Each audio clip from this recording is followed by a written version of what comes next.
Yeah. It's the most, we all breathe. Yeah. It's the most basic thing we do. It just runs in the background, keeping us alive. Right. Completely on autopilot. But what if that autopilot function, the one you never think about, is actually the most powerful tool you have for controlling your mind, for mastering your entire response to stress? That is the big question, isn't it? And that's the core of this whole deep dive. We've looked at a fascinating stack of sources, everything from TED Talks to systematic reviews on slow breathing. And even some more extreme methods, right? Like Wim Hof. Exactly. Wim Hof, Kriya, and we even went into pop culture, looking at the mechanics in the anime Demon Slayer. So our mission today is to unpack how voluntary breath control can, well, instantly change your physiology, Yeah. often more effectively than diet or exercise. It's a bold claim, but the evidence is pretty compelling. The speed of the reaction is what's so striking. Okay, let's unpack this, starting with the incredible control we already have. Right. So most of the time, breathing is governed by the autonomic nervous system, the ANS. It's on autopilot. And this ANS has two main branches, and whichever one is in charge dictates how you feel and, well, how you breathe. Exactly. Yep. But here's the magic part. Unlike your heart rate or your digestion, you can consciously step in and override it. Your breath is the remote control. It is the remote control for your entire internal operating system. So let's look at the two sides of that coin. First, you have the sympathetic response, Fight or flight, the famous one. the famous one. Ugh. Think about that moment a car backfires right next to you on the street. What do? You gasp. A sharp, shallow inhale. A gasp. That's your body flooding with adrenaline.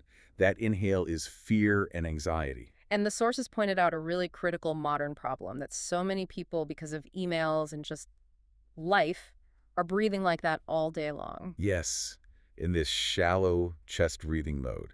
It's like they're living as if they're constantly about to be hit by a bus. It's exhausting. So what's the other side of the coin? That's the parasympathetic response. Yeah. Rest and digest. Or the tend and befriend mode, as I think some researchers call it. That's the one. And the best example is, think about a moment of genuine connection. Someone you love gives you a huge, secure hug. What's your immediate reaction? You sigh. You just let go. A big exhale. A big, long exhale. That is a peace response. It tells your nervous system you're safe. So the big takeaway here is that you can manually trigger that. You don't have to wait for a hug. You can just decide to change your breath. You can decide. By controlling the rate and depth, especially of your exhale, you are manually changing your body's chemistry. You can lower cortisol, boost digestion, even change the pH of your blood in minutes. Which is incredible. It's an immediate, actionable tool. And that leads us right to the practical stuff. Yeah. Our sources laid out this perfect conceptual map, thinking of breathing styles as water, whiskey, and coffee. I love that model. It's so intuitive. Let's start with water breathing. That sounds like the baseline.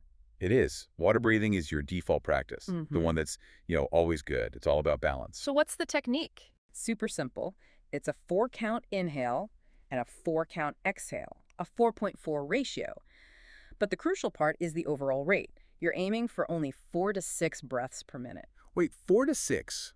Most people are at what, 12 to 16? That sounds incredibly difficult to maintain without feeling like you're panicking. It is difficult at first, and that little bit of strain is proof you're working against your body's stressed out default setting. But that 4 to 6 range, that's the magic window. Why that specific number? Because that rate provides this perfect, gentle stimulation of the vagus nerve. It's the ultimate balancer. If you're agitated, it calms you down. If you're sluggish, it brings you up. It's like hydration for your nervous system. Okay, that makes sense. So next up is whiskey breathing. I'm guessing this one is for sedation. Precisely. This is your sleep aid. You use it sparingly, like right before bed, or if you wake up in the middle of the night with your mind racing.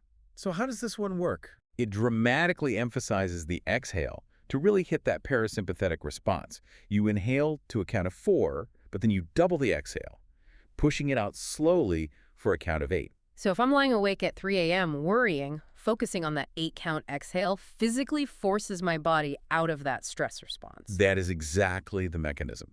Doubling the exhale sends an unmistakable signal to your brain, we are safe. After maybe 10 rounds of that, your heart rate and blood pressure measurably drop. It's a physiological tranquilizer. And finally, coffee breathing, the total opposite. The total opposite. This is the one you use very sparingly to get cranked up. It stimulates the sympathetic nervous system, but it's a clean energy, the clean the house and answer emails kind of energy. And the technique is different too, right? It's much more active. Correct. It's all about sharp, forceful exhales through the nose, almost like a sneeze, but you're using just your lower abdomen. You totally forget about the inhale. It just happens on its own. And when would you use this? 3 rounds of 20 bursts in the morning to wake up right before a workout or, that 3 p.m. slump. Oh, yeah, the one where you reach for a cookie. Exactly. Huh? Do this instead. It's an amazing boost. So if we connect this back to the bigger picture, why do these slow rhythms, the water and whiskey, work so incredibly well on a deep physiological level? Right, we have amazing data on this. Systematic reviews show that any slow diaphragmatic breathing, we're talking less than 10 breaths per minute, it consistently lowers stress hormones like cortisol. It just turns down the volume on anxiety. And the science explains how. When you breathe slowly, you enhance your parasympathetic activity. We can actually measure that by looking at something called heart rate variability, HRV. Okay, HRV, can you break that down for us? It's a term you hear all the time now, but it can be a bit confusing. Absolutely. So your heart doesn't beat like a metronome. There are tiny, tiny variations in the time between each beat.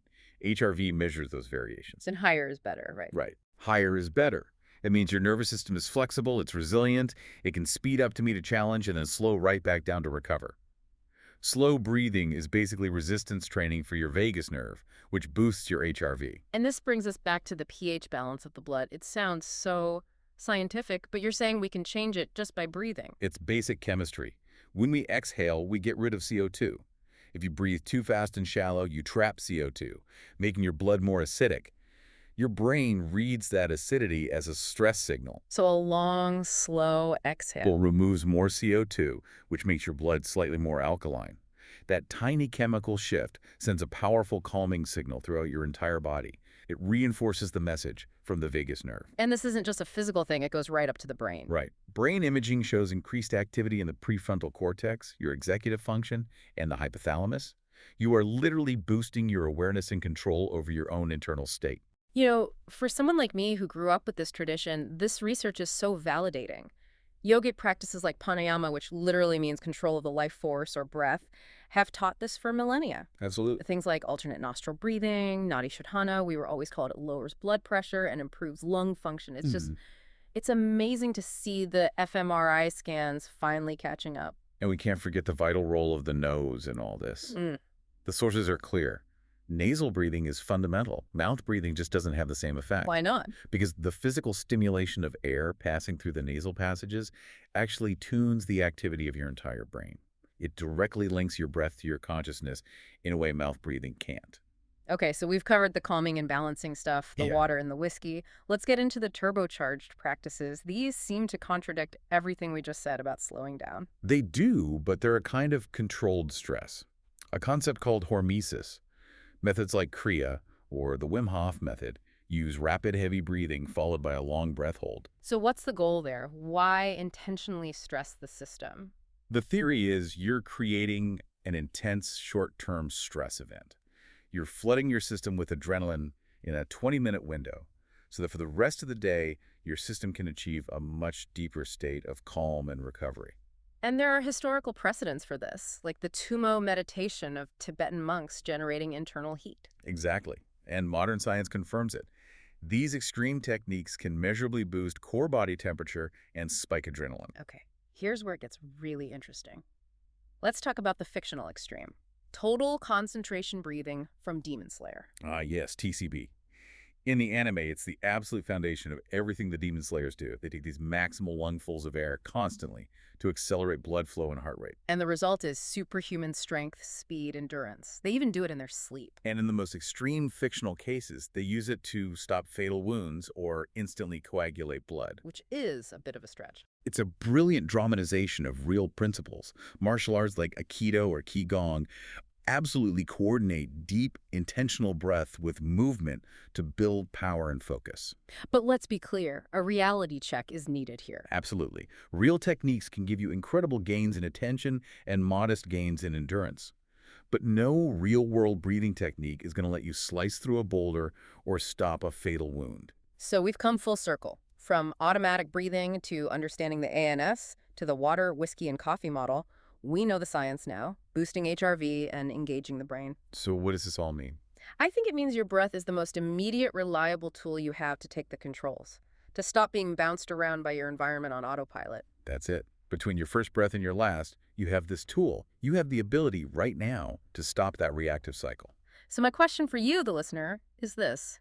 How could the quality of your life, your focus, your energy, how could all that improve if you just stopped being on autopilot for 5 minutes a day and used one of these practices? And one last provocative thought for the long game. While these maximal breaths feel powerful, many Indian yogic traditions suggest that true longevity and health come from learning to breathe less. By training your body to be more efficient with a smaller, quieter volume of air, you're optimizing your systems for the long haul.